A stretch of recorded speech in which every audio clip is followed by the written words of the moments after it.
Ji sir. So we have already discussed.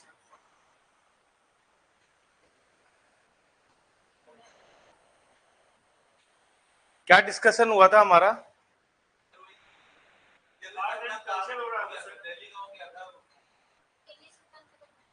Delhi सुल्तान खत्म हो गया था, राइट?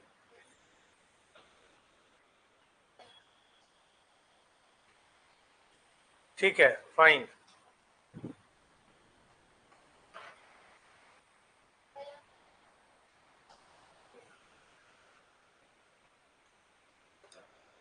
अच्छा,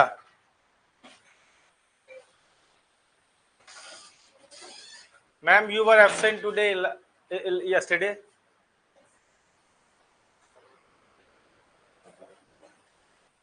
समझ में आ जाएगा आपको? सवाल पूछे दो चार. क्यों सर, कहाँ थे आप? आप मेडिवल हिस्ट्री में कहाँ थे?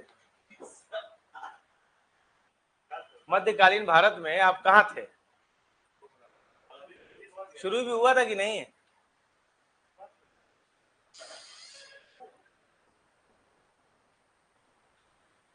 मैडम आप कहाँ थी? बरखी था. तो कितने दिन से बरखी चल रहा है? क्या बात कर रहे हैं आप, हमारी किसी क्लास में नहीं है. अच्छा,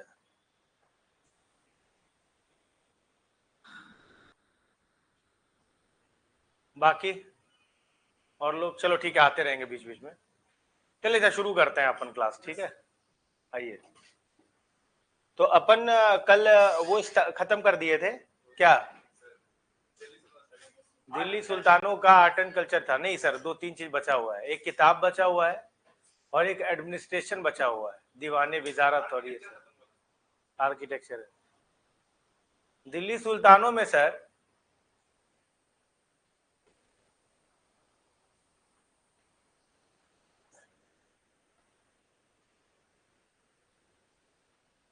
सीरी फोर्ट किसने स्टैब्लिश किया था सर, आप बताइए. अगर आप मेरी क्लास देखते होंगे तो आपको पता होगा. कौन? श्रीगुप्त. ये अब ये कल रह के भी गलत बता रहा है. मैम अलई दरवाजा किसने बनाया? अलाउद्दीन खिलजी. ये लोधी बता रही है, अलाउद्दीन खिलजी बता रहा है. देखिए, क्लास एब्सेंट होइएगा, कुछ याद नहीं रहेगा. और आप तो मैडम कब थी लास्ट टाइम, कहाँ थी आप? मतलब जब हम मेडिवल हिस्ट्री कर रहे थे तो लास्ट टाइम हम कहाँ थे? नहीं समझ में आया. लास्ट क्लास क्या था यार? इस चेयर में कुछ चेंज हुआ है क्या? अच्छा, ये नीचे वाला चेंज हुआ है. मैं कहा इतना कंफर्टेबल कैसे हो गया, ये चाय चाय चाय चाय करता था ये. अच्छा, कहाँ थे? मतलब तुम जब क्लास की हो मेरी तो उस समय मेडिवल हिस्ट्री में तुम कहाँ थी? ये मैडम को यादें नहीं है. शाबाश. Ma'am you are new today, या आप पहले आ चुकी है, मेरी क्लास में न्यू है? न्यू है तो पहले कभी मध्यकालीन भारत पढ़ा आपने, मेडिवल हिस्ट्री पढ़ा? आज पहली बार आई हैं. अच्छी नींद आएगी आपको. मतलब आप खुले आंखों से आज सपना देखेंगे.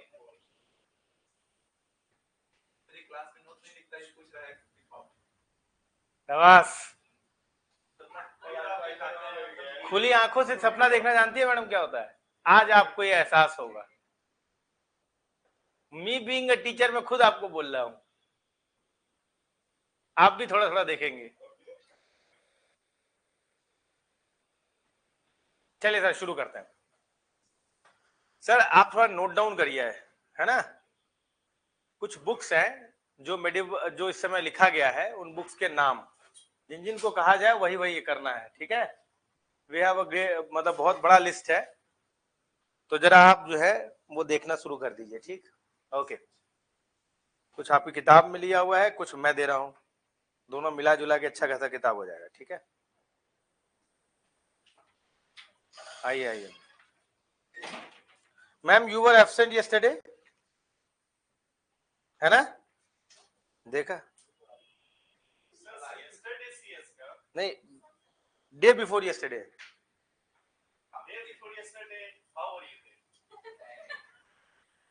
सर मुझे सब पता है सर, बुक लिखिए सर, पहले एडमिनिस्ट्रेशन लिखिए, पहले एडमिनिस्ट्रेशन, दिल्ली सल्तनत का एडमिनिस्ट्रेशन, एडमिनिस्ट्रेशन,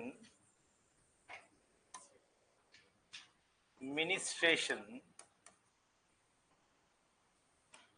ऑफ दिल्ली सल्तनत। हालांकि मेरे पास इसका पीडीएफ अवेलेबल है पर मैं भूल गया कि वो भी मुझे लाना है। लिखिए सर, दीवाने विजारत, लिखिए दीवाने। सर इससे एक सवाल हर साल रहता है सर, मैम एक सवाल हर साल आपको मिलेगा इस टॉपिक से, रट्टा मार लीजिए, समझ लीजिए, समझ में आएगी नहीं, बहुत इंपॉर्टेंट है। ठीक, दीवाने विजारत, दीवान जितनी जल्दी ये खत्म होगा उतनी जल्दी हम मुगल पे आएंगे, तो फटाफट हम कर देते क्योंकि रट्टा वाला टॉपिक है। दीवाने विजारत, समझ में आ रहा है? ये है फाइनेंशियल डिपार्टमेंट, फाइनेंस डिपार्टमेंट,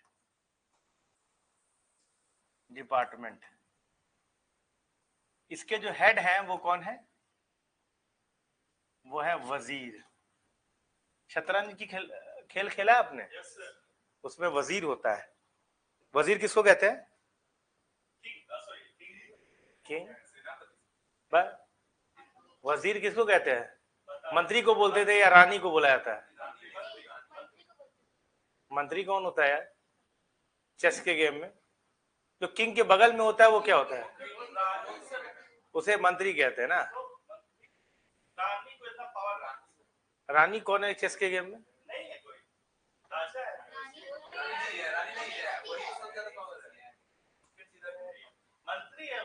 अच्छा, वो उसी रानी को ही मंत्री कुछ लोग कह देते हैं। हाँ, वो कुछ लोग कुछ उस गेम में रानी बोलते हैं उसको, कुछ लोग मंत्री बोलते हैं, कुछ लोग वजीर बोलते हैं उसको। वजीर is the most powerful board, जो गोटी होता है वो चेस के गेम में होता है। ठीक है, तो ये फाइनेंस डिपार्टमेंट है। अब आप चेस का गेम जो है ना मैम, तरन मैम, चेस का game is nothing but the state warfare. State का जो वॉरफेयर है ना वही है चेस का गेम। समझ में आ रहा है आपको मैम? अगर कभी मौका मिले तो मैं आपको एक कहानी सुनाता चेस के गेम को लेकर, and that led to the conclave issue. मेरे पास इतना समय नहीं है, पर कभी मौका मिला तो बताएंगे। एक समय में बांग्लादेश में दो नवाब हुआ करते थे, एक इंडियन साइड हुआ करता था, एक बांग्लादेश का साइड हुआ करता, दोनों चेस खेलते थे। तो जो जीत गया वो कहता था कि मैं, मतलब जो हार गया वो जीतने वाले साइड को अपना कुछ टेरिटरी दे देगा। मान लीजिए एक साइड इंडिया हो गया, एक साइड बांग्लादेश हो गया, तो चेस का गेम खेलते थे ये दोनों। ठीक है, तो इंडिया के नवाब और बांग्लादेश के नवाब चेस का गेम खेले, और उन्होंने कहा कि जो हार गया वो अपना टेरिटरी दूसरे को दे देगा। वो टेरिटरी को चित महल कहा जाता था, चित महल, CHITMAHAL। तो मान लो बांग्लादेश का नवाब हार गया तो वो क्या करेगा, अपना एक टेरिटरी जो है वो किसको दे देगा? इंडिया को दे देगा। अगर इंडिया का नवाब हार गया तो अपनी एक टेरिटरी इसको दे देगा। तो ऐसा हो गया कि बांग्लादेश में कई सारी इंडियन टेरिटरीज हो गया और इंडिया में कई सारी टेरिटरीज बांग्लादेश का हो गया। यही बाद में जाकर कनक्लेव इशू बना, जो अभी आपका जो है अभी जाकर 2015 में सेटलमेंट हुआ है। तो चेस के गेम का बड़ा सिग्निफिकेंस है, दैट विल डिस्कस लेटर। दीवाने विजारत, फाइनेंस डिपार्टमेंट, वजीर, वजीर इज द हेड। आपसे पूछ सकता है कि कौन सा डिपार्टमेंट हुआ करता था। समझ में आ रहा है? दूसरा डिपार्टमेंट है दीवाने अरिज, दीवान ए अरिज। ये क्या था? मिलिट्री डिपार्टमेंट था।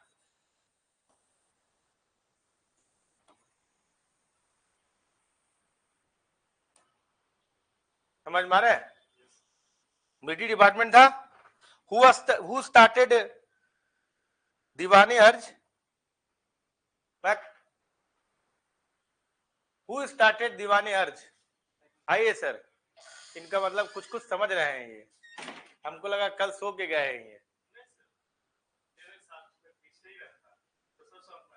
समझ में आ रहा था क्या सर? चलिए बहुत बढ़िया। अच्छा, जो बता देगा आइसक्रीम बिना मोबाइल के, दीवाने अर्ज किसने स्टार्ट किया था? इसका मतलब टोटल मेडिवल हिस्ट्री आप हमको समा के चले गए हैं। Who started दीवाने अर्ज? एक का है वो, शिशिर किधर है? Where is this guy Shishir and his brother? क्या है मैडम बताइए, दीवाने अर्ज, Who started दीवाने अर्ज? देखिए ये मूक भाई, तुम्हारा भाई किधर है दोस्त? हाँ, सवास, मध्यकालीन भारत में, बहुत बढ़िया। हाँ, अरिज बोलते हैं, मतलब अर्ज बोला जाता है पर अरिज है, लिखते अरिज है। बताइए हु स्टार्टेड दीवाने अर्ज?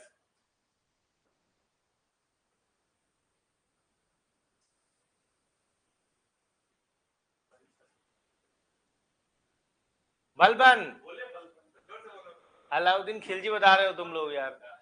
इसका क्या होता है? अरिज मामलुक, अर्ज मामलुक, मामलुक कहेंगे, MAMULUK, अर्जु मामलुक, मालिक से मामलुक बना है। समझे बात होगी नहीं है?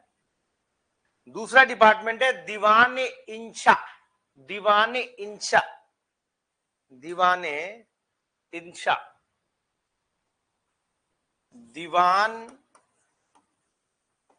ए इंशा, ये बड़ा इंपॉर्टेंट डिपार्टमेंट है। शेरशाह सूरी ने भी इसको अपने अंदर रखा था। Correspondent, department of correspondent, department of correspondent, समझ में आया? Department of correspondent. Shweta Kumari, तुम बस घर से क्लास करो। समझ में आया? अभी सारा उत्तर तुम ही दोगी। बैठो और बैठ के एकदम मस्त अपने सामने टेबल रखो और घर से क्लास करो। कभी चना खा रहे हैं, कभी मैगी आ रहा है, कभी चाउमीन आ रहा है। अच्छा, क्लिनिक से कर रही हो, वाह क्या बात है।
मिला?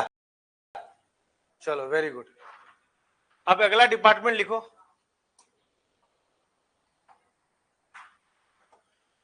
दीवाने रिजालत लिखो। ये अपील्स का देखो, दीवाने रिजालत को लेकर इतिहासकारों में थोड़ा विभेद है। कुछ जगहों पर दीवाने रिजालत महल के अंदर के सामान की देख रेख वाला डिपार्टमेंट हुआ करता था। कुछ जगह पर यह लिखा रहेगा कि दीवानी रिजालत रिलीजियस अफेयर्स को लेकर है। कुछ जगह पर लिखा रहेगा कि डिपार्टमेंट ऑफ अपील है, कि अगर मान लीजिए किसी को सजा दी गई तो दीवानी रिजालत में जाकर आप जो है अपील कर सकते हैं। तो यहां पर आपको ये तीनों बातें दिख नजर आ सकता। क्या मैंने बोला? कुछ जगह पर आपको ये मिलेगा कि ऑब्जेक्ट्स ऑफ द पैलेस की देखरेख करने के लिए था, ऑब्जेक्ट्स या things of the palace, of the palace. कुछ जगह पर लिखेगा रिलीजियस अफेयर को लेकर है।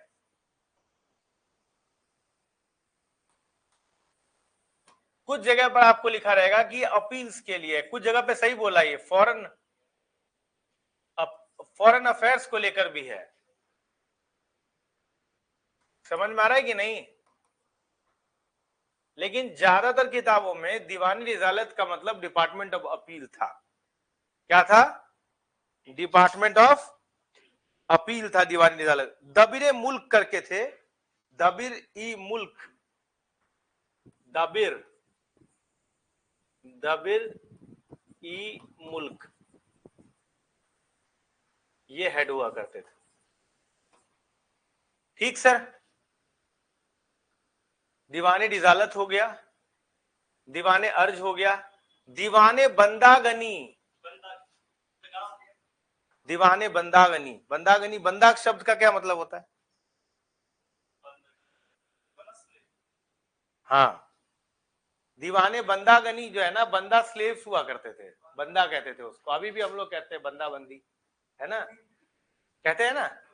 तो कॉलेज में अपन बोलते थे, है ना। तो बंदागनी जो है, बंदा जो स्लेव्स के लिए जो डिपार्टमेंट हुआ करता था वो बंदागनी डिपार्टमेंट था। समझ में आ गया? ये स्लेव्स के वेलफेयर के लिए था। आपको पता है कि दिल्ली सुल्तानों में स्लेव्स का स्पेशल सिग्निफिकेंस है, राइट? तो दीवाने बंदागनी डिपार्टमेंट ऑफ स्लेव्स था। Who started this department? Tughlaq तो बहुत सारे थे, गियासुद्दीन तुगलक। नहीं सर, अब 2-3 तुगलक में एक तुगलक तो हट गए, गियासुद्दीन तुगलक, और दूसरा वजह मोहम्मद बिन तुगलक, दूसरा भी हट गए। बताइए सर, ऑप्शन में तीसरा ऑप्शन बच गया था फिरोज। सर आप लोग ठीक से पढ़े नहीं हो सर, बता नहीं पा रहे हैं सर। दीवाने बंदागनी, हुई स्टार्टेड दीवाने बंदागनी, फिरोज शाह तुगलक। वेलफेयर का काम करना शुरू किया था, सबको खुश करना है, एफएसटी। समझ में आ रहा? दीवाने फिरोज शाह तुगलक द्वारा स्टार्ट किया गया था, डिपार्टमेंट ऑफ स्लेव था। ठीक है, बंदगान या बंदागनी। हाँ, उसको ठीक कर रहे थे ना, ये चीज ध्यान रखिएगा। ठीक, इसकी कोई हेड वेड का बात नहीं किया जाता है, ये ध्यान रखिएगा। समझ में आया? उसके बाद अगला डिपार्टमेंट है क्या? दीवाने कज़ाए मामलिक, ये जस्टिस, काजी। काजी शब्द है ना, जो दिल्ली सल्तनत और मुगलों में काजी शब्द उनके लिए प्रयोग किया जाता था जो जस्टिस से रिलेटेड होते थे। काजी जस्टिस, क्योंकि he was the knowledge of interpreting Quran and sharia. तो वहां पर दीवाने काजी मामलुक, ये डिपार्टमेंट ऑफ जस्टिस हुआ करता था, काजी इसके हेड हुआ करते थे। समझ में आ रहा है कि नहीं? एक और डिपार्टमेंट है दीवाने इश्तिया, काजी हेड काजी। बंदागनी का नहीं कोई हेड है, बंदागनी का department, nobody is head. दीवाने काजी मामलुक जो है वो जस्टिस डिपार्टमेंट का था, काजी वॉज द हेड। दीवाने इश्तियाक, ये पेंशन का डिपार्टमेंट हुआ करता था वेलफेयर के लिए। दीवाने इश्तियाक, समझ में आ रहा है? ये पेंशन का डिपार्टमेंट। हु स्टार्टेड दिस दीवाने इश्तियाक? Nobody is head of this department. ये फिरोजशाह तुगलक का है। दीवाने इश्तियाक जो है वो किसका है? फिरोजशाह तुगलक का है। दीवाने मुस्तक खराज डिपार्टमेंट ऑफ एरियर्स था। बताओ तो ये डिपार्टमेंट क्यों बनाया गया था? हु स्टार्टेड दिस दीवाने मुस्तक खराज? जो बता देगा आइसक्रीम। क्यों स्टार्ट किया था दीवाने मुस्तक खराज? अलाउद्दीन खिलजी ने।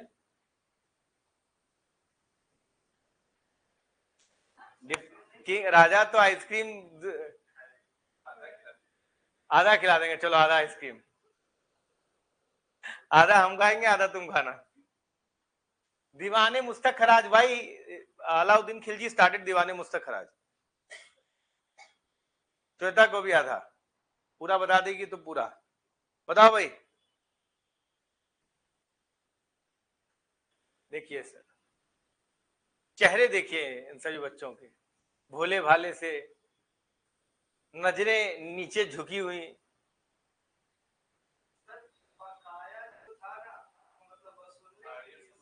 एरियर्स का तो मतलब ही बकाया होता है सर। मार्केट रिफॉर्म जो किया गया था ना उसमें, तो उसके सेंस में ये इस्तेमाल किया जाता था। दूसरी बात, जैसे मान लीजिए कि खराज का पैसा लेना है, किसी ने नहीं दिया, आधा कर दिया था इसने, तो वो सब वसूलने के लिए दीवाने मुस्तक खराज हुआ करते थे। इनके हेड कोई नहीं थे, मुस्तक खरीन हुआ करते थे जो कि ये कलेक्शन करते थे।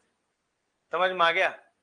दीवाने खैरात, what was the purpose of दीवाने खैरात? खैराती देना, खैरात नहीं बोलते, खैरात क्या है क्या? तो चैरिटी का डिपार्टमेंट। हु स्टार्टेड दिस दीवाने खैरात? देखिए ये झुकी झुकी नजरें, FST, it was started by FST. Sir आप भूल गए क्या आप लोग सब कुछ? नहीं सर, भूल तो गए हैं या आधी नींद में है। दीवाने दीवाने खैरात वो स्टार्टेड बाय एफएसटी, चैरिटी के लिए डिपार्टमेंट हुआ करता था। दीवाने कोही, जो बता देगा आइसक्रीम।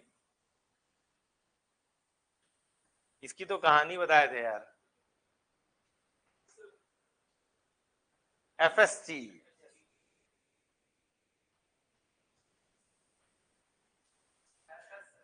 है दीवाने कोही। हु स्टार्टेड दीवाने कोही? एफएसटी। कितने लोग एफएसटी के फेवर में हैं? हाथ उठाएं। अरे लियो। कितने लोग बलबन के फेवर में हैं? हाथ उठाएं। कितने लोग शेरशाह सूरी के फेवर में हैं? कितने लोग एमबीटी मोहम्मद बिन तुगलक के फेवर में हैं? कोई किसी के फेवर में है? कितने लोग किसी के फेवर में नहीं है? अरे sir, it was started by MBT. अरे सर क्या कर दिया सर आप लोग।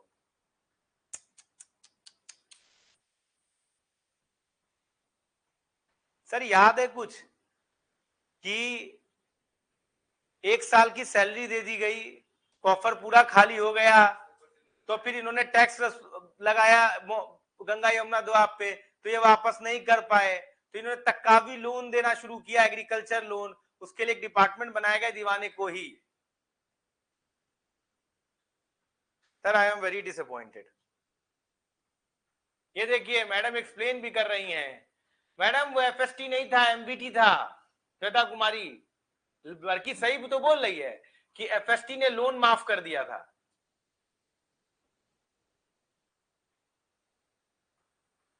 पर दैट वाज एमबीटी।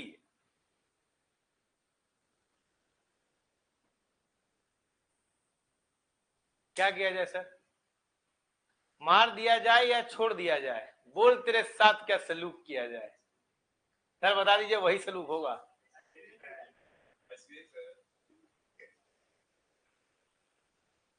क्या सर ये इतना अच्छा परफॉर्मेंस पीछे हो? सर यकीन मानिए, I put my heart out to teach medieval history. आपको पता होगा सर, मैंने हर एक चीज की कहानी सुनाया आपको। आपको अच्छा भी लगा? लगा कि नहीं, सही से बताइए। फिर ये भूला कैसे? आप कैसे ये भूले? सर बोलिए। आप तो सर थे ही नहीं, आप क्या आंखें इधर उधर कर रहे हैं? कहाँ गायब थे आप? क्या कारण था? कुछ मजबूरी सा कारण दीजिए कि सर ऐसा हो गया वैसा हो गया।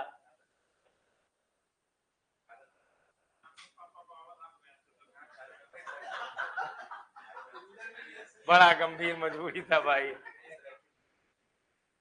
एक्चुअली में जाना पड़ा।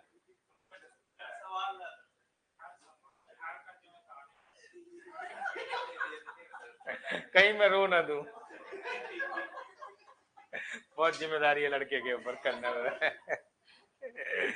ओके फाइन, चलिए कोई बात नहीं, होता है यार। मम्मी पापा बाबा धाम जाते थे तो हम लोग को बंद करके जाते थे। इसको कहा गया घर संभाल लो, क्या बुरी बात है? हाँ सच्ची, अब किसी और क्या छोड़ के चले जाते थे? अरे सर, वही गुण मेरे बच्चे में भी आ गया है। Okay fine. अच्छा, दीवाने इंचा डिपार्टमेंट ऑफ कॉरेस्पॉन्डेंस हो गया। सर याद नहीं है आप लोगों को? सर आई वुड सजेस्ट कि go through medieval history once again. Sir आपको 7 से 8 सवाल मिलेगा। और सर एक बात और बता दें, एग्जाम तो 30 सितंबर को होने सर, ये बात तो हो ही गया है, समझ में आ ही गया आपको? समझ में आ रहा है कि नहीं, कि अभी भी किसी को डाउट है? ये अक्टूबर नवंबर में चला जाएगा, और जितना लेट जाएगा उतना पेपर टफ होगा, ये मैं आपको लिख के दे रहा हूं सर। आप बिल्कुल भी एक्सपेक्ट मत करिएगा कि पेपर में आपको कोई रियायत होगी या अतुल प्रसाद चले गए हैं तो शायद ही। सर एकदम आपके शरीर से खून निकाल देंगे सर वो। अब बात समझ रहे हैं कि नहीं? उस लेवल का पेपर होगा। तो आई वुड सजेस्ट कि आप थोड़ा सा सर पढ़ाई पे ध्यान दीजिए। समझ में आया कि नहीं सर? मैम समझ में आ रहा है आपको? है ठीक। तो अब आपको एक भी चीज याद नहीं है। Who started shehnai Mandi?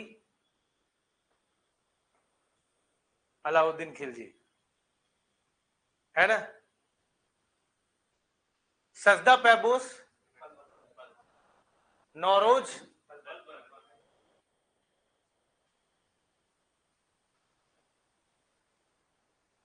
Good, ठीक है। अब कुछ किताब लिखिए इंपॉर्टेंट।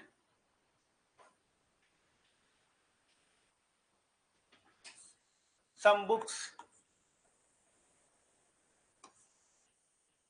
कुछ बुक्स लिखिए। बुक्स में सबसे इंपॉर्टेंट बुक है तबाकते नासरी। तबाकते नासरी किसकी किताब है? 10 बार तो मैं बता चुका हूं। ग्वालियर में थे, कल भी बात बोला है। ग्वालियर में थे, उन्होंने बताया कि रजिया सुल्तान जो है। नहीं सर, नहीं, मतलब किसने लिखा है तबाकते नासरी? किसने लिखा है? मिनाज सिराज। लिखिए तबाकते नासरी, स्पेलिंग लिख दूं मैं? तबाकते नासरी, ये बुक है और ये ऑथर है। तबाकते नासरी, तबाकते नासरी। इसमें नासरी वध किसके लिए है? देखिए अभी सब चुप हो जाएगा, खामोश। अच्छा, नासरी इसीलिए है क्योंकि ये बेसिकली नस्ल, यानी कि नस्ल खानदान के बारे में बताना चाहते थे। नासरी इसीलिए है क्योंकि इनका खुद का, मिनाज सिराज का खुद का नाम नासरी था। नासरी इसीलिए है क्योंकि नसरुद्दीन खुसरो राजा थे, वहां तक के बारे में बताना चाहते थे। नासरी इसीलिए है क्योंकि हमको पता नहीं है कि इनमें से कौन सा आंसर होगा। बताइए, तबाकते नासरी किस लिए? नासरी शब्द का क्या मतलब हुआ? इनका अपना सरनेम था नासरी। नस्र खानदान के बारे में बताना चाहते थे, पूरा मुगल गुलाम वंश के बारे में बताना चाहते थे, डिसेंडेंट। या नसरुद्दीन एक राजा थे, उनके वहां तक के बारे में बताना चाहते थे। तबाकते नासरी।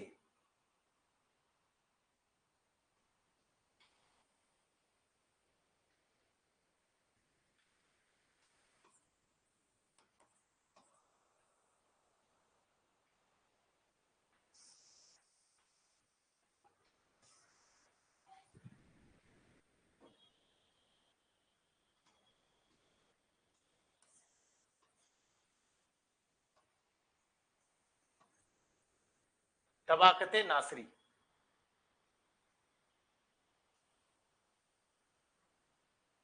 अरे नसरुद्दीन राजा थे, वहां तक इन्होंने अकाउंट दिया है, इसीलिए तबाकते नासरी।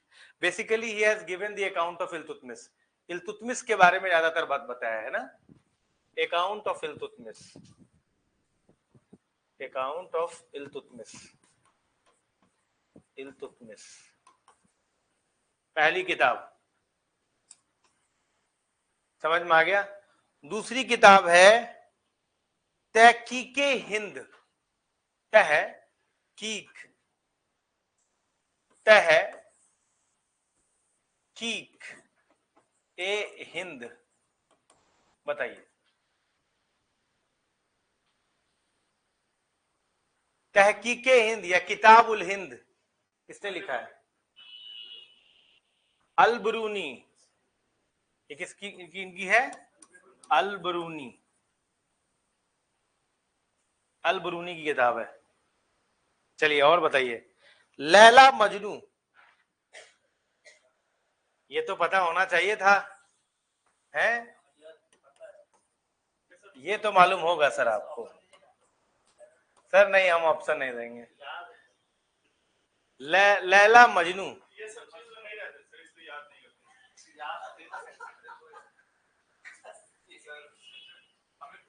अमीर खुसरो, अमीर खुसरो। अच्छा चलो, अब ये एक जो बताएगा आइसक्रीम, अमीर खुसरो किसके कोर्ट पोएट थे? अलाउद्दीन खिलजी में भी थे, तुगलकों में भी, गियासुद्दीन तुगलक के कोर्ट में भी थे।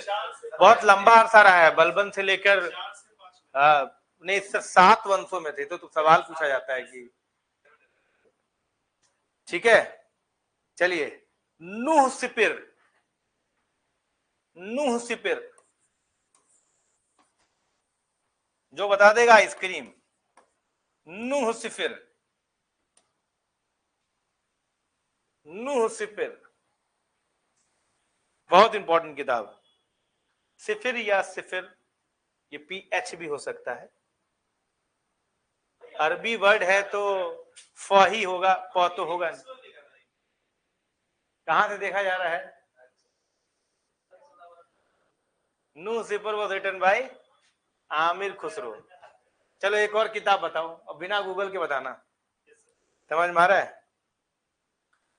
तुगलक नामा, तुगलक नामा, तुगलक नामा, कौन? तुगलक नामा, तुगलक नामा, हुनूज दिल्ली दूरस्त, औलिया नहीं, आमिर खुसरो का है। हमने तुमको एक आइडिया भी दिया। हुनूज दिल्ली दूरस्त इसलिए बोला क्योंकि निजामुद्दीन औलिया ने बोला था, और निजामुद्दीन औलिया के चेले थे अमीर खुसरो, इसीलिए आप निजामुद्दीन जाएंगे तो बगल में आमिर खुसरो का भी टूम बना हुआ है। हुनूज, मैंने कहा कि चलो भाई तुमको थोड़ा आइडिया लगे। हुनूज दिल्ली दूरस्त, किन्होंने बोला था सर ये हुनूज दिल्ली दूरस्त? आप लोग मत बोलिए प्लीज, हुनूज दिल्ली दूरस्त किसने बोला? अभी मैंने नाम लिया है, अभी तुरंत जस्ट। मैम, हुनूज दिल्ली दूरस्त किसने बोला है? ये तो गलत बात है मैम, ये तो शायद उस क्लास में आप थी भी।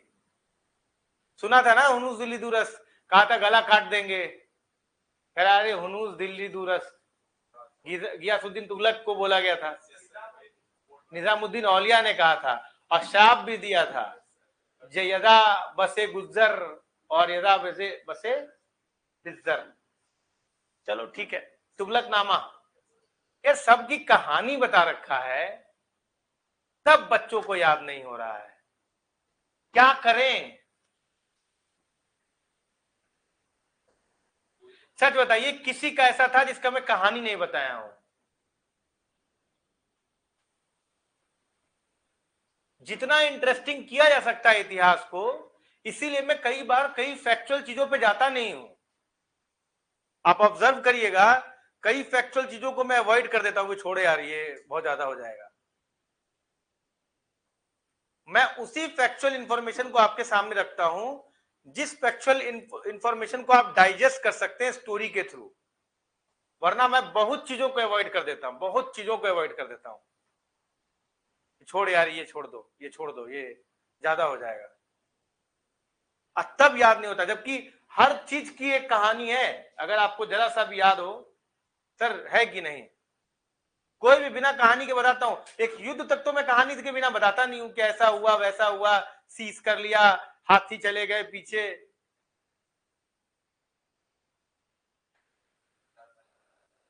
मैं सबका आपको कुछ ना कुछ बताता हूं कि भैया का आपको याद रहे बस। यकीन मानिए बहुत सारा इंफॉर्मेशन मैं खा जाता हूं, सिर्फ इस वजह से कि ज्यादा फैक्चुअल ना हो, आपके लिए इनडाइजेस्टिबल ना हो, इस टॉपिक में आपका इंटरेस्ट बना रहे। मेरे को पता है कि अगर इन चीजों को भी आप याद कर लेंगे ना तो बहुत सारा काम आपका तो हो ही जाएगा, साथ में अदर फैक्ट को आप याद कर लेंगे तो आपको प्रॉब्लम नहीं होगी। लेकिन फिर भी आपको याद नहीं रहता है। क्या पता आपकी बीपीएससी पूछ देगी हुनूज दिल्ली दूरस किसने कहा था, क्योंकि सीसीआरटी में मेंशन है ये चीज, आपके एनसीआरटी में मेंशन है ये चीज। समझ में आ रहा है कि नहीं? गलत बात, बिल्कुल गलत बात। चलिए इसके बाद लिखिए फतवाए जहंदरी, फतवाए जहंदरी, फतवाए, फतवाहे, फतवाहे जहंदरी, जहंदरी, फतवाहे जहंदरी। एक मिनट, इसको मैं हटा देता हूं। फतवाए, फतवाए जहंदरी किससे लिखा है? Very very important author.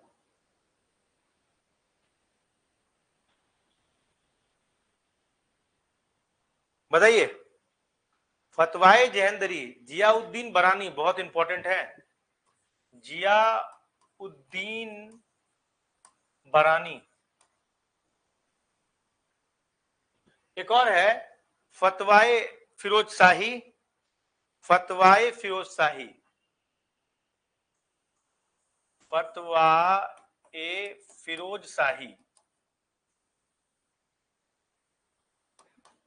Firoz Shah Tughlaq के बारे में है, जियाउद्दीन बरानी, same same author, same author, same author, Ziauddin बरानी।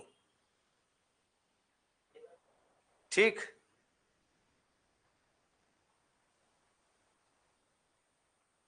अच्छा एक और बड़ी इंपॉर्टेंट किताब है जो आप मुझे बताइएगा, बताइएगा। कानूने मसूदी, कानून ए मसूदी, रिहाला किसका है? रिहाला बर्नी का नहीं है, किताबें रिहाला बर्नी का नहीं है। फिलहाल ये बताइए कि कानून मसूदी किसका है? Ibn Battuta. अच्छा इब्न बतूता किसके कोर्ट में आए थे? एमबीटी। ये बताइए कानून मसूदी किसका है? सर ये अलबरूनी का है।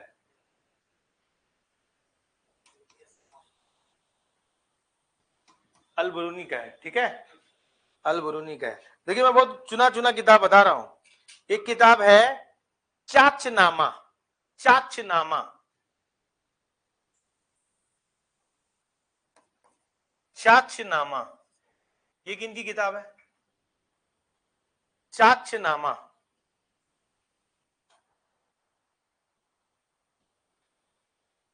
अबू बकर की है। ये याद रखिएगा बस कि सिंध रीजन के बारे में बताया गया है, अबू बकर। समझ में आया? एक और किताब लिखिए शाहनामा, ये मैंने बताया था आपको याद नहीं है, शाहनामा, बिल्कुल सही बोला आपने, फिरदौसी या फिरदौसी। फिरदौसी किसके साथ आए थे ये, गजनी या गौरी? चलिए मैंने ऑप्शन दे दिया आपको।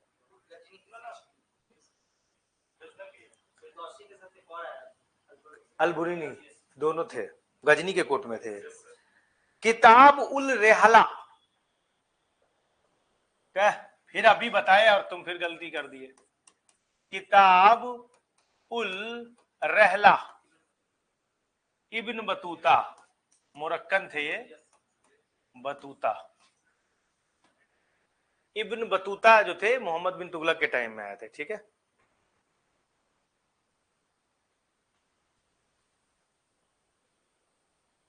ठीक, एक और बड़ी इंपॉर्टेंट किताब है, हष्ट बहिष्ट।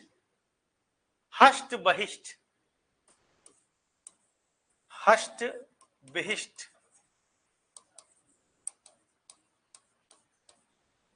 हष्ट बहिष्ट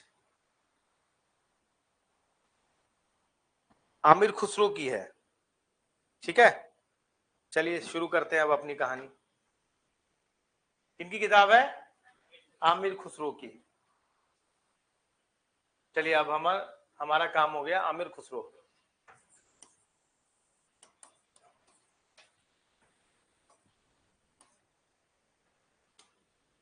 हाँ, चलिए अब आते हैं मुगल पे।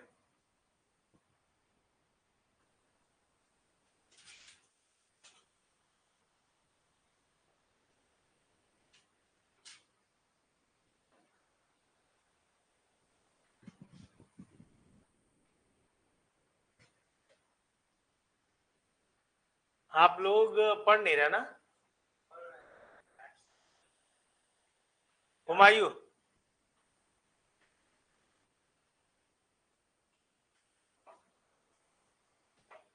Let's start with Humayun. कोई मैप है क्या?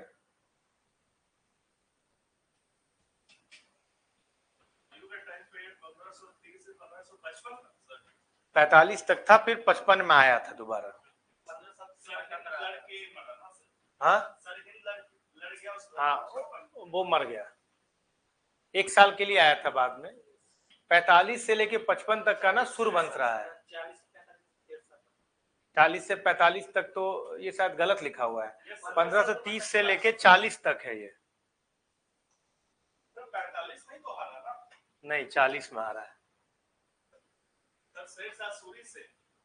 40 में आ रहा है, 40 कन्नौज वाला है। और उसके बाद 40 से 45 तक रहा है शेरशाह सूरी, फिर उसके बेटे आए हैं, तो 55 में दोबारा आया है, 1555 में दोबारा आया है, और 56 में मर गया। उसके बाद अकबर ने संभाला है ना, यही है ना कहानी सर? तो मुझे डेट वेट याद नहीं रहता, थोड़ा बहुत याद रहता है। हाँ चाहिए, अब वो 40 है, ठीक है। चलिए हुमायूं की बात करते हैं, हुमायूं को समझने की कोशिश करते हैं। हुमायूं के सामने चैलेंजेस, पहले अगर हुमायूं के चैलेंजेस समझोगे तो ही तुम ना हुमायूं की प्रॉब्लम समझोगे। मैं मैप पे आता हूँ, I discuss with the map, ठीक है। मैप रीजन मेरे सामने रहेगा तो मेरे लिए ठीक रहेगा। चलो हुमायूं के चैलेंजेस के बारे में बात करते हैं, ठीक। Let's discuss about the challenges of the Humayun. एक सेकंड, मुझे कोई ढंग का मैप मिल जाए तो मजा आ जाए।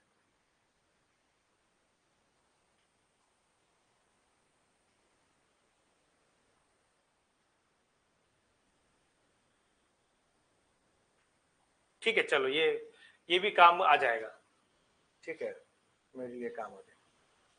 हुमायूं के सामने चैलेंजेस, चैलेंजेस ऑफ हुमायूं।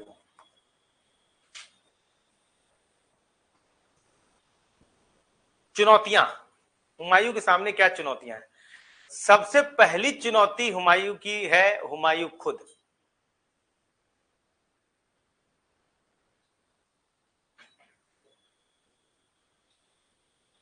अरे 30 डिग्री हो गया वो।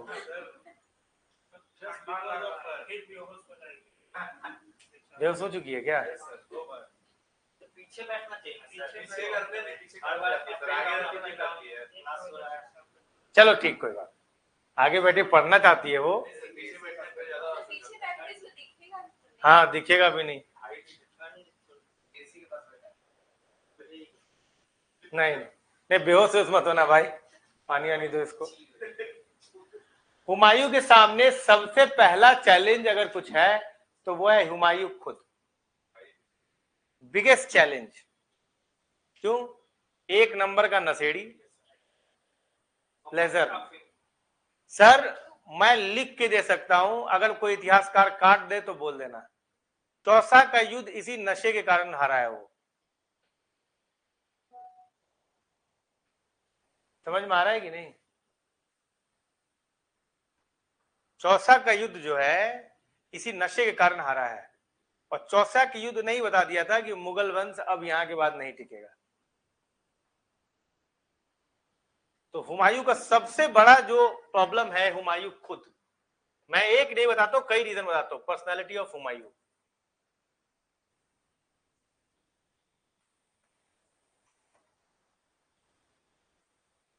हुमायूं प्लेजर लविंग, और ये चीज उसके अंदर कहां से आया था? उसके पिताजी से ही आया था। पर इनके पिताजी और हुमायूं में बहुत बड़ा अंतर था। पिताजी इनके थे विजनरी आदमी, बाबर, समझे आपको? ग्रेट डिप्लोमेटिक स्किल्स, तभी तो राणा संगा और इनसे निगोशिएट कर रहा है आदमी। बाबर के बारे में कहा जाता है कि भारत में आने के बाद वो कोई युद्ध हारा नहीं है, चाहे वो राजपूतों से लड़ा हो। अच्छा, बाबर अपने सामने हुमायूं के लिए बहुत सारे ऑब्स्टेकल्स हटा के गया था, राणा संगा की कॉन्फिडेंसी को हटा के गया था। सर आप लोग ये एसी करते रहते, बंद कर दीजिए एसी।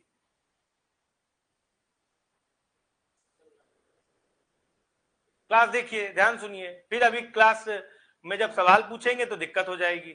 अभी हम लोग मेडिवल हिस्ट्री में आ गए हैं, ललकार में, फिर कुछ सवाल आएगा, हमारे सवाल आंसर नहीं करो, ललकार कैसे कर पाओगे तमिलनाडु पीसीएस का आंसर है? सर सर आप क्यों नहीं?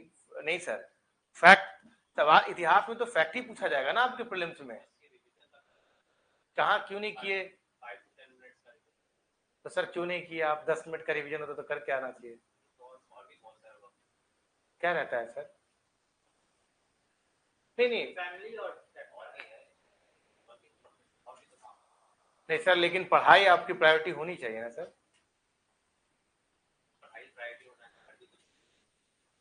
नहीं सर, वो तो आपकी बात सही है, लेकिन अगर वो 10 मिनट का काम है तो आपके लाइफ में 10 मिनट भी रिवीजन के लिए नहीं है। सर आपने खुद आपका आपका आंसर कर दिया। अगर आपके लाइफ में 10 मिनट का समय चाहिए इसके लिखने के लिए, तो 10 मिनट ही कि नहीं है, तो सर वो क्यों नहीं है?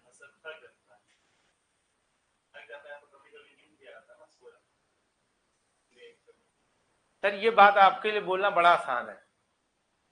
When I used to prepare, sir मैं ऐसे एग्जाम्पल नहीं दे रहा हूं, पर जब मैं अपनी प्रिपरेशन करता था ना, I also use to work. Sir मैं कभी भी बैठ के काम नहीं किया, मैं आपको पहले बता देता हूँ। मेरा भी घर चलना था, और अभी भी चलता है, मेरे से ही चलता है। I am the only bread earner of my family. Sir मैं कॉपी चेक करता था विजन आईएएस की, उसके बाद मैं क्लासेस लेता था सर। आखिरी में ना मेरा मुंह खुलता नहीं था खाने के लिए, समझ में आ रहा है? दिमाग खाली हो जाता कॉपी चेक करते करते। कम से कम 20 से 25 कॉपी चेक करता था, फिर भी अपने लिए टाइम निकालता था सर। मेरे पास देने के लिए कोई एक्सक्यूज नहीं था। मैं ये नहीं कह रहा हूँ you are giving excuse to me. Sir other subject देखिए, लेकिन it is up to you that how much priority you give to the subject sir. Sir sir sir sir other subject का पता नहीं, पर बीपीएससी के लिए sir 30 question जो है ना सर, वो हिस्ट्री से ही है। आप चाहे कितना भी उससे हेट कर ले, कितना भी आप उसको इग्नोर कर ले, लेकिन without history you can't get selected in BPSC prelims. I am not telling you that your strategy is wrong, I am not telling you your strategy is wrong. मैं ये नहीं कह रहा हूं कि आप अदर सब्जेक्ट मत पढ़िए, लेकिन बिना हिस्ट्री के आप mark my word you can not get selected in BPSC prelims. खैर आगे आपकी इच्छा है। तो प्लेजर लविंग है Humayun. Humayun is a pleasure loving person. बात समझा कि नहीं? नशे में रहता है, धुत, पहला बात। अब जब क्या होता है ना, जब when you get stuck in pleasure, तो प्रॉब्लम होता है कि मेजोरिटी ऑफ टाइम जो है ना उसी में इन्वॉल्व हो जाएगा, तो फिर बड़ी दिक्कत हो जाएगी। Point number 1। दूसरी प्रॉब्लम हुमायूं के सामने क्या है कि Humayun is not as strategic ruler as Babur. Pleasure loving तो बाबर भी था, उसी से हुमायूं सीखा था। पर प्रॉब्लम क्या है?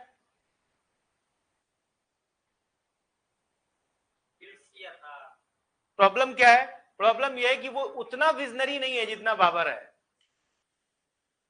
सर आप ये स्टेटमेंट कहीं भी कोट करके लिख सकते हैं कि हुमायूं एक भी युद्ध नहीं जीता। कालिंजर का युद्ध उसने बाद में अलायंस बनाया, मतलब ऐसा लगता है कि कालिंजर का युद्ध जीत गया, पर ऐसा नहीं था। एक भी युद्ध जिसे आप कहते हो ना क्लीनली जीत जाना, वो आप डेडिकेट नहीं कर सकते हुमायूं को। चुनार का युद्ध ले लो, कालिंजर का युद्ध ले लो, बहादुर शाह का एक युद्ध कह सकते हो कि उसने स्ट्रेटेजिकली जीता था। बाकी कोई भी युद्ध, आप ज्यादातर युद्ध आप ही देखेंगे 90-95% of the war fought by the Humayun, उसे या तो स्ट्रेटेजिक अलायंस बनाना पड़ गया, पीस टीटी साइन करना पड़ गया, पर जीता नहीं वो। सर सरहिंद 55 की बात है सर, अभी की बात करते हैं ना सर। सरहिंद मर चुका है वो। एक भी युद्ध, अभी मैं आपके सामने एग्जांपल दूंगा, एक भी युद्ध आप डेडिकेट नहीं कर सकते कि हुमायूं जो है वो जीता है। अब वहीं पर आप देखो बाबर को, कि बाबर जो है राणा संगा को हरा दे रहा है, मेदिनी राय को हरा दे रहा है, मोहम्मद लोदी को हरा दे रहा है। 5-6 साल और टिक जाता तो गुजरात में भी सब नामो निशान गुजरात शाही जो चल रहा था वो खत्म हो जाता। तो इसका दूसरा सबसे बड़ा प्रॉब्लम हुमायूं का क्या है? इसका पर्सनालिटी, जो not having diplomatic, not having leadership skills like Babur. ये दूसरी बहुत बड़ी प्रॉब्लम है।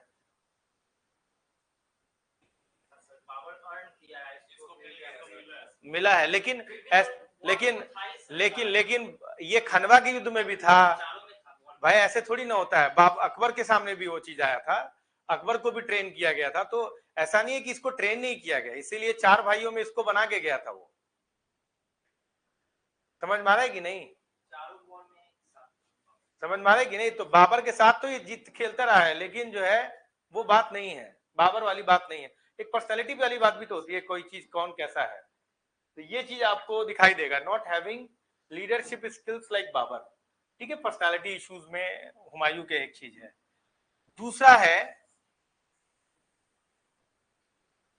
दूसरा क्या है? War of succession. Again the most Islamic और मुसलमानों में ये सबसे बड़ा इशू है, war of succession. War of succession, war of succession का क्या होता है? उत्तराधिकार का के लिए युद्ध। अब देखो, हुमायूं के 4 भाई थे, मतलब बाबर के 4 बेटे थे। ये चारों बेटों का नाम जानना बड़ा जरूरी है। एक तो हुमायूं है, दूसरा क्या है? कामरान, तीसरा है अस्कारी, और चौथा है कौन? हिंडान। नहीं दिख रहा है क्या? नहीं दिख रहा है? 4 भाई कौन कौन है? हुमायूं, कामरान, अस्कारी एंड हिंडन। ये 4 भाई हैं। भाई अगर किसी के लाइफ में ऐसे भाई हो ना, तो ना ही हो तो ज्यादा बेहतर है, अकेला ही सही है। सर मैं कैटेगरिकली बोल रहा हूं कि जब जब हुमायूं को उनके भाइयों की जरूरत पड़ी है, किसी ने उसकी मदद नहीं करी है। हुमायूं ने अपने सभी भाइयों पर पूरा भरोसा किया है। अभी मैं बताता हूं ना सर आपको कितना मदद किए हैं ये लोग। ऐसे भाई थे कि मान लो कि मैंने किसी को जीता, मैं आप एक एग्जांपल देता हूं, प्रो एग्जांपल। ऐसा था कि जैसे मैंने कोई वॉर जीता अच्छा, उस वॉर में जीतने में बड़े भाई मदद कर दे, पर जीतने के बाद तो ये तो दिल्ली का बादशाह है ना, दिल्ली में रहेगा, तो ये किसी को कह देगा कि भाई तू तू यहाँ का गवर्नर बन जा, उसको बोला गवर्नर, वो अपने आप को इंडिपेंडेंट कर ले। समझ रहे हो बातों की नहीं, तुरंत अपने आप को इंडिपेंडेंट कर ले। अच्छा, इंडिपेंडेंट करो तो तुम योग्य होने चाहिए। Are you getting my point, what I am trying to say? अगर आप अपने आप को इंडिपेंडेंट कर रहे हैं तो आप केपेबल होने चाहिए। प्रॉब्लम क्या है कि ये लोग केपेबल भी नहीं है। अब मैं आपको एक एग्जांपल देता हूं। 1500, if I am not wrong, 1535-36 में बहादुर शाह से हुमायूं की लड़ाई हुई। बहादुर शाह को हराने के बाद, कोई बड़ा स्ट्रेटेजिक युद्ध है, मैं बताऊंगा वो कैसे जीता है उसको, बड़ा मतलब दिमाग लगे। एक ही मात्र युद्ध है जिसे बढ़िया से जीता है वो, हुमायूं। और उसके बाद इसने अपने भाई अस्कारी को बना दिया कि गुजरात संभाल, तू गुजरात का गवर्नर बन जा। अस्कारी ने अपने आप को इंडिपेंडेंट कर लिया, कहा भाई हम मुगल से हमको कोई रिश्ता ही नहीं है। तो भाई तुम अपने आप को इंडिपेंडेंट कर लो तो समझ में आता है कि भाई तुम किसी लायक हो तो कोई बात है। बहादुर शाह देखा कि अरे इतने अपने आप को इंडिपेंडेंट कर लिया, इनके भाइयों में नहीं बनती है, बहादुर शाह ने फिर से रिकैप्चर कर लिया। आप समझ रहे हो मैं क्या बता रहा हूं? अरे भाई मैंने एक युद्ध जीत कर तुमको दिया कि भाई तुम संभालो, तुम भाई चले आजाद बनाने अपने आप को। तो भाई अगर ऐसे होना सर तो बड़ी दिक्कत है।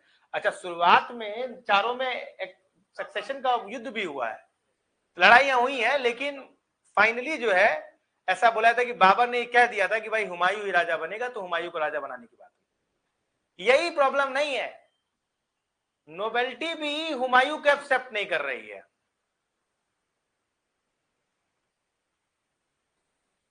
नोबेलिटी करी तो अय्यास आदमी है, इसको क्या राजा बनाने का?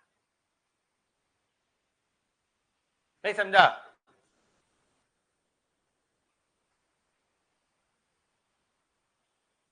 कैसा आदमी है अय्यास?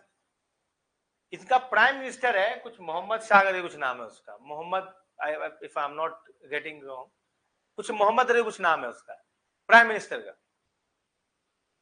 वो इनके कजिन को, हुमायूं कजिन को राजा बनाना चाहता है।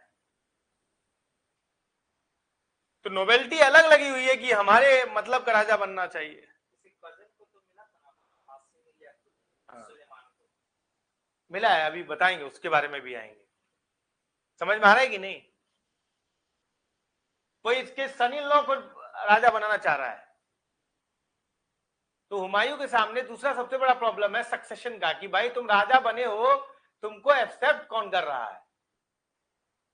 तीसरी बड़ी प्रॉब्लम जो सभी के साथ है वो है नोबेलिटी।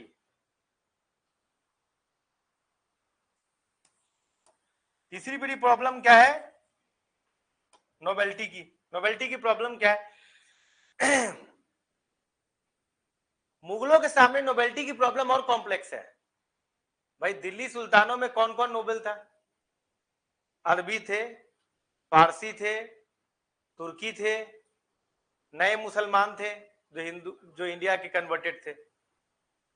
इनमें और भी है, कजाक, उज्बेक, क्योंकि खुद उज्बेकिस्तान रीजन से आया हुआ है। समझ में आ रहा है कि नहीं? अब क्या है कि जितने नोबेलिटी आपकी जितनी ज्यादा डाइवर्सिफाइड होगी, उतना ही डाइवर्सिफाइड आपका ओपिनियन होगा। मान लेता हूं मैं राजा हूं, आप नोबेलिटी है, ये भाई अरबी है, ये फारसी है, वो तुर्की है, ये कजाक है, ये उज्बेक है। अब इसको लगता है कोई उज्बेकी राजा होना चाहिए, किसी को लगता है कजाकी राजा होना चाहिए। अच्छा, तुम्हें अगर लगता नहीं है कि उज्बेकी राजा होना चाहिए क्योंकि तुम तिमुराइट फिलोसफी से बिलोंग करते हो, तो तुम कहोगे नहीं नहीं नहीं, मेरे हिसाब से हिंडन को राजा होना चाहिए, क्यों, मेरा कनेक्शन हिंडन के साथ ज्यादा अच्छा है। दूसरा बोलेगा मेरे हिसाब से अस्कारी को राजा होना चाहिए। अब जितने मुंह उतने राजा। एक तो ये प्रॉब्लम। अच्छा, इतना ही नहीं है कि मेरे हिसाब से राजा बनना चाहिए, जो राजा सोच रहा है कि ये बनना चाहिए, उसका उसमें कोई ना कोई लालच है, क्योंकि अगर वो राजा बन गया तो उसको बहुत इंपॉर्टेंट पोस्ट मिलेगा, तो वो कोशिश भी करेगा कि वो राजा बनना चाहिए। सर, मैं नोबेलिटी के पॉलिटिक्स के लिए एक वेब सीरीज बोलता हूं, अगर आपके पास टाइम हो तो। G5 में एक वेब सीरीज है ताज, 2 पार्ट्स में है, अकबर को लेकर है, अकबर और जहांगीर को लेकर है। आई वुड सजेस्ट कि अगर समय मिले तो जरूर देखिएगा, काफी प्रैक्टिकल है, क्लोज टू द हिस्ट्री। समझ में आ रहा है कि नहीं? इतना ज्यादा प्रैक्टिकल है कि यू विल नेवर बिलीव कि ऐसा भी हो सकता है। तो नोबेलिटी के पॉलिटिक्स के लिए इससे बेहतर किताब कोई नहीं, मतलब कोई नहीं हो सकता, तो आप जरूर उसको देखिएगा। गजब का मतलब उसमें पॉलिटिक्स दिखाया गया, नोबेलिटी क्या क्या कर सकती है अपने मतलब के राजा बनाने के लिए। समझ रहे बातों की नहीं? तो यहां पर क्या है, नोबेलिटी जो है वो बहुत डाइवर्सिफाइड है, इसीलिए डाइवर्सिफाइड ओपिनियन है, इसीलिए डाइवर्सिफाइड ओपिनियन है। ओपिनियन भी इतने ही विविध है। फिर एक और प्रॉब्लम है नोबेलिटी के अलावा, वो है आर्मी को लेकर।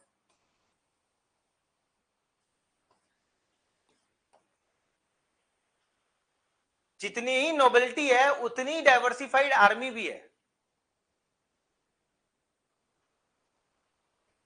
उतनी डाइवर्सिफाइड आर्मी भी है।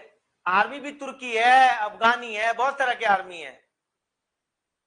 सर, मैं आपको बताऊं कि हुमायूं के समय में हुमायूं अपनी आर्मी पे बिलीव नहीं कर रहा है कि भाई ये इतने ज्यादा गिरे हुए लोग हैं कि पता नहीं किस युद्ध में पलट जाएं। अब सोचिए उस डायनेस्टी का क्या होगा जिस डायनेस्टी का राजा अपनी आर्मी पे बिलीव नहीं कर रहा है। तो ये सारे चैलेंजेस उसके सामने है। इसके अलावा भी कुछ चैलेंजेस है। अब जरा पॉलिटिकल चैलेंजेस देखिए। बंगाल जो उसके हाथ में नहीं है, अफगानी खुद फिर से रेज हो रहे हैं। अफगानी जो लोधी वंश है वो खुद से रेज हो रहा है, कह रहा भाई मेरे को राजा फिर से बनने का है। यहां पर जो है बहादुर शाह है गुजरात में, जो कि गुजरात शाही चला रहा है, उसके अपने अलग एम्बिशन है, एक्सट्रीमली रिच, पैसे की बारिश हो रही है सर गुजरात में, एक्सट्रीमली रिच। जब वो इतना रिच रहेगा तो वो डेफिनेटली चाहेगा कि भाई मैं भी दिल्ली का सुल्तान बनूं। तो गुजरात उसके सामने एक अलग प्रॉब्लम है, मालवा उसके सामने प्रॉब्लम है। चंदेरी बाबर जीता, कालिंजर का जो राजा है वो अलग कह रहा है कि भाई हमको अपने एस्पिरेशन से अफगानों के साथ। अच्छा, इस मालवा में प्रॉब्लम क्या है कि अफगान से मिल जाएंगे तो दिक्कत हो जाएगी, या गुजरात से मिल जाएंगे तो दिक्कत हो जाएगी। राजपूत एक अलग सिरदर्द है, और अपने भाई सिरदर्द तो है ही। तो भाई कांटों में है हुमायूं, और वो इतना केपेबल भी नहीं है, सबसे बड़ी प्रॉब्लम यही है। अब आप अगर हुमायूं होते और थोड़ा सा आप में विजनरी स्किल होता, तो आप सबसे पहले किसको चाहेंगे कि किसको जीता जाए आप, ताकि काम हो। गुजरात और बंगाल को आप डायरेक्ट नहीं जीत सकते हैं, बहुत चैलेंज है। देखिए बहादुर शाह जो गुजरात का आदमी है वो तो खुद पैसे वाला है, वो तो खुद जीतने की कोशिश कर रहा है। देखिए इसे सबसे पहले मालवा जीतना होगा। अगर वो मालवा नहीं जीतेगा, पहले पहले बात तो ध्यान सुनिए sir, my class is boring और व्हाट, मैं चला जाऊं क्या?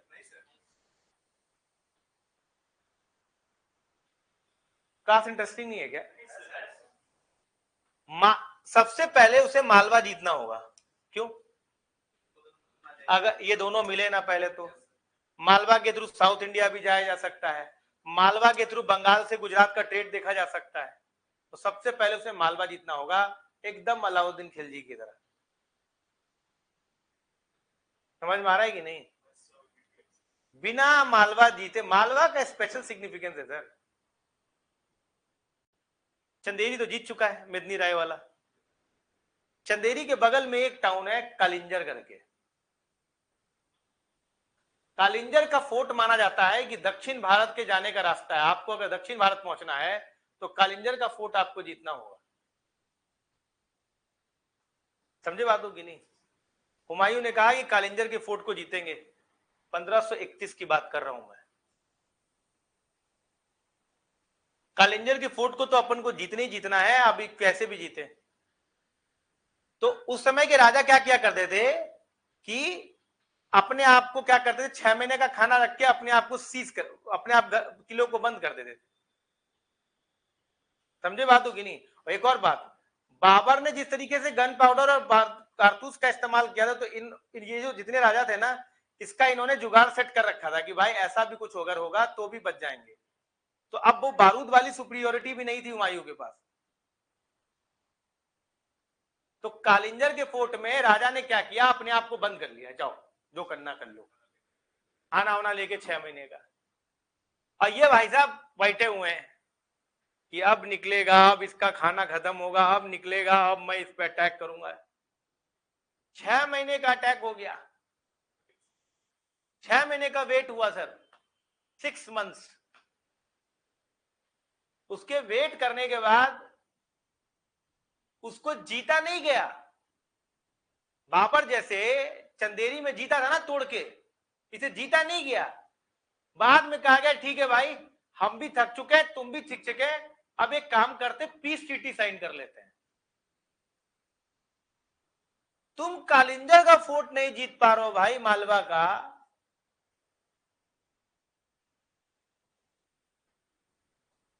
पीस ट्रीटी साइन करके आए हो, तो शेरशाह सूरी देख रहा है तुमको। सबसे बड़ी प्रॉब्लम तो ये है कि तुम केपेबल ही नहीं हो।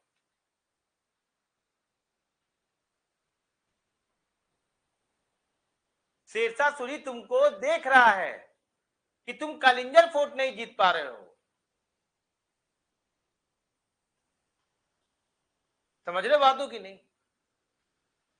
दोनों में पीसीटी साइन हुआ, निकल गया, कहा हो गया भाई मेरा काम हो गया। फिर अगला युद्ध होता है चुनार का। चुनार जो है ये आपको पड़ेगा, चौपन चुनार देखे, बिहार यूपी के बॉर्डर पे पड़ता है ये। चुनार का, देवगढ़ और चुनार का युद्ध होता है। देवगढ़ विजयगढ़ का राजकुमार चल रही थी चंद्रकांता। समझे बातों की नहीं? चुनार में एक फोर्ट हुआ करता था जो शेरशाह का फोर्ट था, 4 महीना यहां पर भी सीज करवा दिया शेरशाह ने, यहां पर भी नहीं जीता गया, पीस ट्रीटी साइन करके आ गए वो। तो अपना बेटा हाँ, यहां पर भी साइन नहीं हुआ। देखिए दूसरा युद्ध हुआ जो इनकंक्लूसिव है।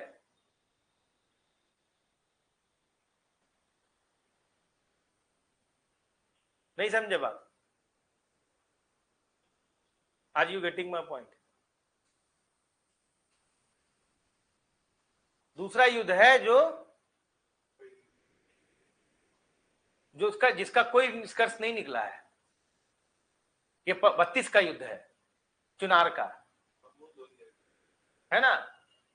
नहीं, शेर खान का, उस समय शेर खान कहते थे। अब देखिए मामला क्या होगा। अब आएगा 1535-36। बहादुर शाह को अचानक से सिकंदर सानी का जो है कुत्ता काटता है। कहता है यार अपने पास इतना पैसा है,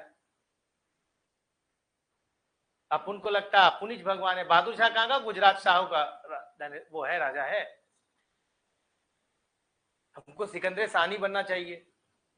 धीरे धीरे गुजरात राजपूतों को जीतेंगे, राजपूतों को जीतने के बाद दिल्ली जीत लेंगे, दिल्ली जीतने के बाद बंगाल जीत लेंगे, इसके बाद दक्षिण भारत चले जाएंगे, दक्षिण भारत के बाद खुरासिन जीत जाएंगे, खुरासिन के बाद कराची जीत जाएंगे, पूरा पूरा दुनिया पे राज हो जाएगा। किसका? बहादुर शाह का। ये कुत्ता जिस आदमी को काटता है ना सर, समझ में आ रहा है कि नहीं? तो सब तो अलाउद्दीन खिलजी है नहीं, ये कुत्ता भी काटे हुए है और आदमी बचा हुआ है। समझे बातों की नहीं? इसने क्या किया, राजपूतों पर अटैक करना शुरू कर दिया। अगल बगल के मालवा पर अटैक किया, रणथंभौर पे अटैक कर दिया, चित्तौड़ पे अटैक करने जा रहा था। कौन? गुजरात, जो अब तक आज तक राजपूतों को वेपन प्रोवाइड करते थे कि भाई दिल्ली सुल्तान ना आ जाए, तो चित्तौड़ पे अटैक करना शुरू किया। देखिए इस बेल्ट में चित्तौड़ है, ये देख रहे हो अजमेर के आसपास, ये चित्तौड़ का भाग है। गुजरात से चित्तौड़ पे जा रहा था, रणथंभौर होते हुए चित्तौड़। जब चित्तौड़ पे अटैक हुआ तो राजपूतों की कॉन्फिडेंसी ने हुमायूं को बुलाया कि साहब संभालो। नहीं नहीं नहीं नहीं, राजपूतों की पूरी कॉन्फिडेंसी ने बुलाया था। हाँ, हुमायूं ने राखी बांधा था, उसी का रक्षाबंधन मनाने का त्योहार शुरू हुआ कि बचाइए। हाँ, ये खैर मतलब थोड़ा कुछ लोग इसको थोड़ा कहते हैं कि सैनिटाइज्ड भी है ये। हम तो इतिहास को उस तरीके से बताते हैं जिस तरह से सही इसका जिक्र नहीं मिलता है नॉर्मल किताबों में। हम लोग कहानी सुनते हैं कि राणा संगा की वाइफ ने बुलाया था हुमायूं को कि राखी है, अपने बहन की रक्षा करिए, तो अच्छा हवा आते हैं हम बहादुर शाह से। तो फिर ये आए तो पहले गए चित्तौड़, कहे कि भाई आमने सामने के युद्ध लड़ेंगे ना तो हार जाएंगे। देखिए ये एक डिप्लोमेटिक स्किल होता है। Here Humayun has shown diplomatic, never fight with anybody आमने सामने। अगर इस आमने सामने के बैटल में आप फंस गए तो क्या होगा सर? तो आप सर कोलैटरल डैमेज की तरफ जाएंगे। तो वो समझ गया हुमायूं कि अभी दो तो बैटल हम ही नहीं जीत पाए, इससे आमने सामने युद्ध में गए तो कोलैटरल डैमेज हो जाएगा। समझ में आ रहा है? तो इसी चित्तौड़ के बगल में एक एरिया है 60 किलोमीटर 60 माइल आगे, मंडसौर नाम का। ये बोला कि चित्तौड़ जीतने के बाद आएगा तो मंदसौर में ही ना। नहीं समझा? वापस आएगा ना, मंदसौर से होते हुए आएगा, वही से 60 किलोमीटर आगे, तो मंदसौर से अलावा कोई आता ही नहीं है। और वहां पर तंबू गाड़ के दारू वारू पीना चालू कर दिया इन्होंने कि अभी आने दो इसको। तो बताते हैं इसको। बहादुर शाह जब वापस आ रहे थे तो मंदसौर में आमने सामने युद्ध हुआ। बहादुर शाह ऑलमोस्ट हार गए, भाग गए वहां से। फिर मांडू के फोर्ट में छिप गए। फिर उसका पुर्तगालियों से भी संरक्षण लिया। उसके बाद गोवा चले गए, गोवा में वहां पर टिके हुए हैं। पर फाइनली जो है मतलब कि उन्होंने इसको हरा दिया पूरी तरह, बहादुर शाह को, हुमायूं ने। अब देखिए, अब यहां पर यह दिखता है कि विजनरी नहीं है। When you fight a battle and you won it, तो कोई अगर बहुत इंपॉर्टेंट जगह है तो अपने भरोसेमंद आदमी को रखना चाहिए जिस पर आपका बहुत भरोसा है। इसने क्या किया कि अपने भाई को, अस्कारी को रख दिया, क्या भैया अब तुम रहो यहां पर, तुम्हारी यहां खास जरूरत है।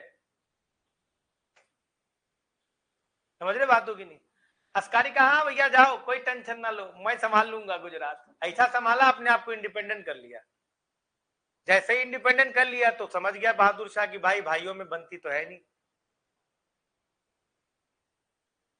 बस उसने वापस क्या कर लिया, रिकैप्चर कर लिया। क्लियर? तो वापस आपका गुजरात जो है बहादुर शाह द्वारा रिकैप्चर कर दिया गया। ठीक, तो ये 36 की कहानी थी। अब इसको क्या करना था, बंगाल जीतना था। अब बंगाल में शेरशाह सूरी अपने पांव फैला रहे थे। अब उतना कहानी तो ना जानो, भाई इतना समझ लो कि गौड़ को जीत लिया था शेरशाह सूरी ने। गौड़ उस समय में was the capital of the Bengal.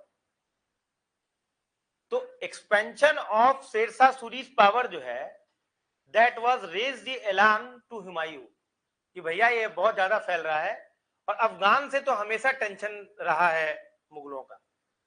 क्या कारण है अफगान से मुगलों का टेंशन होने का?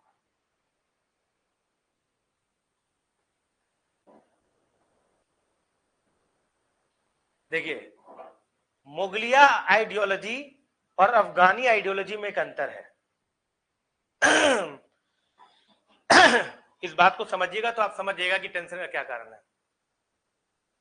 मुगलिया आइडियोलॉजी तिमुराइड आइडियोलॉजी पर चलता है और यह मानता है कि डिवाइन किंगशिप है, जो है सो राजा है। बाकी सब सबऑर्डिनेट्स हैं। नोबिलिटी सबऑर्डिनेट, आर्मी सबऑर्डिनेट, लोग सबऑर्डिनेट, और राजा खुद डिवाइन किंगशिप है। कुछ राजाओं ने तो भगवान से अपने आप को कंपेयर कर दिया है। टिमुरिड आइडियोलॉजी है, राजा सुप्रीम है, राजा से ऊपर कोई नहीं है, सब राजा से नीचे है। अफगानी आइडियोलॉजी ऐसी नहीं है। अफगानी आइडियोलॉजी ये मानता है कि वन अमॉन्ग इक्वल्स में बिलीव रखता है। वो ये मानता है कि राजा हो, नोबेलिटी हो, और कॉमन आदमी हो, सेना हो, सेनापति हो, सब एक है। समझ में आ रहा है? अगर राजा को कोई फैसला लेना है तो वो नोबेलिटी से पूछकर फैसला लेगा। मुगलों में ऐसा नहीं है। अगर उसे नोबेलिटी से पूछेगा, अगर उसे सही लगेगा तो ठीक है। अकबर ने खुद ऐसा किया। अकबर ने जब जिजिया इंपोज किया, पिलग्रिमेज टैक्स इंपोज किया, उसके फाइनेंस मिनिस्टर रोका उसको, क्लर्जी क्लास ने रोका। अकबर का वो अपना फैसला था कि नहीं, मैं नहीं, इसे हटा रहा हूं। तो मुगलों में नोबेलिटी की बात को टाली जा सकती है, अफगानों में नोबेलिटी की बात को टाल नहीं सकते आप। बात समझ रहे हैं?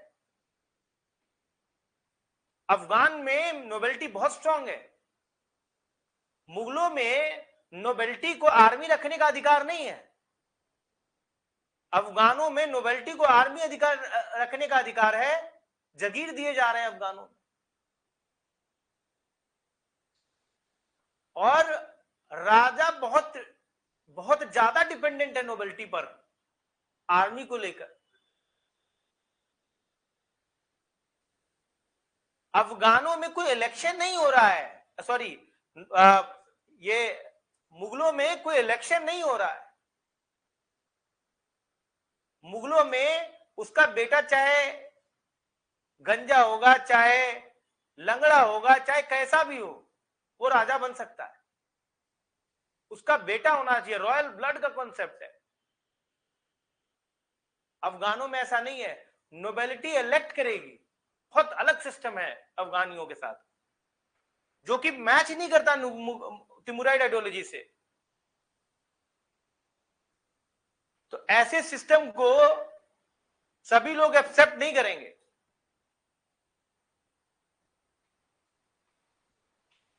बात समझा कि नहीं मैं क्या कहने की कोशिश कर रहा हूं? तो फिर ये समझ में आ गया कि देखो यहां पे शेरशाह सूरी ना अपने पावर बहुत बढ़ा रहा है। तो there is a place called Chausa. Chausa के बगल में एक नदी बहती है, करमामसा, कर्मनासा जिसको आप बोलते हैं। कहां है ये चौसा? बंगाल? कहां पे? बिहार यूपी के बॉर्डर पर है चौसा। चौसा का आम बहुत फेमस है। चौसा का युद्ध भी बहुत फेमस है। तो 1539 में इसने कहा कि भाई हमको ऐसा है, ये बहुत ज्यादा शेरशाह सूरी नौटंकी कर रहा है, इसको हमको हराना है। फरवरी मार्च महीने में इसने अटैक किया। समझे सर? चौसा के युद्ध में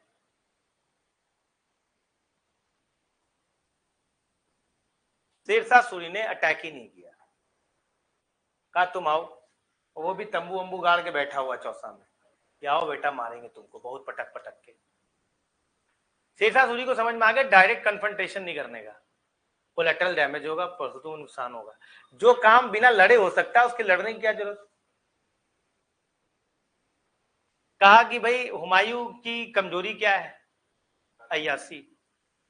दारू की सप्लाई बढ़ा दी गई, बहुत सस्ते रेट पर दारू मिलना शुरू हो गया हुमायूं को। अभी हुमायूं इस बात को समझ नहीं पा रहा है। वो भाई समझेगा वो ना जो समझने की कोशिश करेगा। दारू आए तो पहले पियो, उसके बाद से देखा जाएगा, और पीने के बाद कितना समझ में आएगा। नाच गाने हो रहे हैं भाई साहब, सप्लाई हो रहा है नाच गानों का, ओ बढ़िया से सब। अच्छा, आर्मी भी मस्त दारू पी के सो रही है आराम से। मार्च बीता, अप्रैल बीता, में बीता, और यहां पे शेरशाह सूरी वेट कर रहा है कि बारिश हो बस, क्योंकि जैसे ही बारिश होगा कर्मनाशा और गंगा की नदी में जो है वो नदी नहीं होगा, समुद्र हो जाएगा, नदियां समुद्र बन जाती है। वो जिस जगह पर है वो हाइयर रीजन भी नहीं है, लोअर रीजन पे। भाई कभी तुम उस जगह के टेरेन के बारे में पढ़ोगे तब तो पता चलेगा कि कहां बाढ़ आता है कहां नहीं, वो तो लोकल लोगों को मालूम है, वो मजे में पी रहे। आधी रात में मालूम चलता है कि क्या हो गया है, पानी आ चुका है और हुमायूं का आधा हाथ पानी के अंदर है। आर्मी उठती है, कहती है भाई ऊंचे स्थान पे जाओ। उसी समय कहता है अब तुम्हारे ऊंचे स्थान पे जाने का समय रुक गया।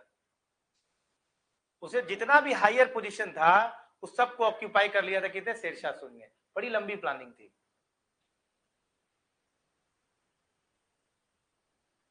आर्मी तितर बितर हो गया, डूब जाएंगे डूब जाएंगे डूब जाएंगे, खुद हुमायूं डूबते डूबते बचा है, एक दिन का सम्राट। खुद हुमायूं डूबते डूबते बचा है, बिना युद्ध लड़े चौसा का युद्ध हारा है वो। ये तो स्ट्रैटेजिक प्लानिंग चल रही है सर से 4 महीने से। वहां से भागा वो सीधे कहां पे, अच्छा उसने अपने जब ये चौसा युद्ध लड़ने गया था तो अपने भाई जो है कमरान को रख के गया था। वो समझ में आ रहा है कि नहीं, कमरान को रख के गया था कि दिल्ली में कि भाई तू संभाल, तो उसने फिर पंजाब को संभाला था। पता चला वो अपने आप को इंडिपेंडेंट कर लिया है, जिस भाई को रखे वो इंडिपेंडेंट कर लिया अपने आप। कह रहा मदद कर भाई, कह रहा भाई हम इंडिपेंडेंट है, तुम्हारी प्रॉब्लम है।